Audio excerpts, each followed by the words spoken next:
आप सभी का फिर से स्वागत है।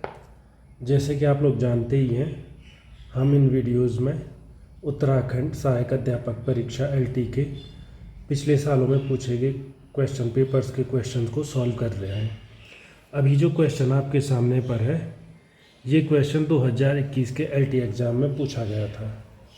इसको सॉल्व करने के लिए सबसे पहले आप एक मैट्रिक्स कैपिटल A मान लीजिए और इसके एंट्रीज कुछ भी लिख लीजिए, A1 A2 A3 B1 B2 B3 C1 C2 C3। अगर आप किसी कांस्टेंट से इस A को मल्टीप्लाई करते हैं, इसका मतलब ये होता है कि मैट्रिक्स के अंदर जितनी एंट्रीज हैं सबको आप जो है मल्टीप्लाई करेंगे, KB2 KB3 और इसी तरह से KC1 KC2 और KC3।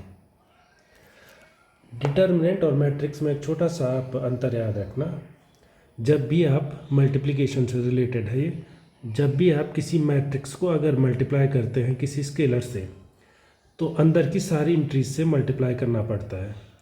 लेकिन डिटर्मिनेंट में जब भी आप देखेंगे कि कोई भी एक रो हो या कोई भी एक कॉलम हो, अगर उसकी सारी एंट्रीज किसी एक नंबर का मल्टीपल है तो आप उसे बाहर भेज सकते हैं।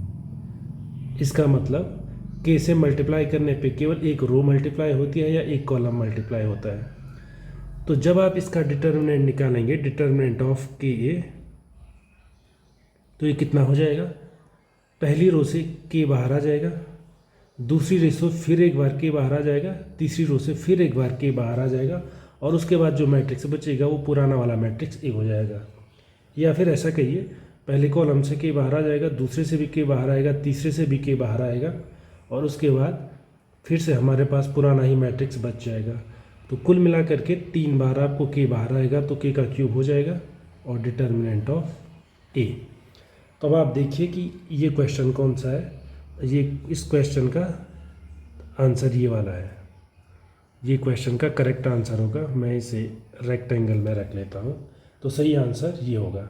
तो यहाँ पे याद रखने वाली बात क्या है कि अगर आप मैट्रिक्स को किसी स्केलर से मल्टीप्लाई कर रहे हैं तो आपको सारी एंट्रीज मल्टीप्लाई करनी पड़ेंगी, या सारी एंट्रीज में कोई नंबर कॉमन है तो आप उसे बाहर भेज सकते हैं। लेकिन डिटर्मिनेंट में केवल एक रो या एक कॉलम में ही आप कोई नंबर कॉमन है बाहर भेज दीजिए, या अगर आप डिटर्मिनेंट को किसी एक नंबर से मल्टीप्लाई कर रहे हैं तो केवल या तो एक रो को मल्टीप्लाई करेंगे या तो फिर एक कॉलम को मल्टीप्लाई करेंगे।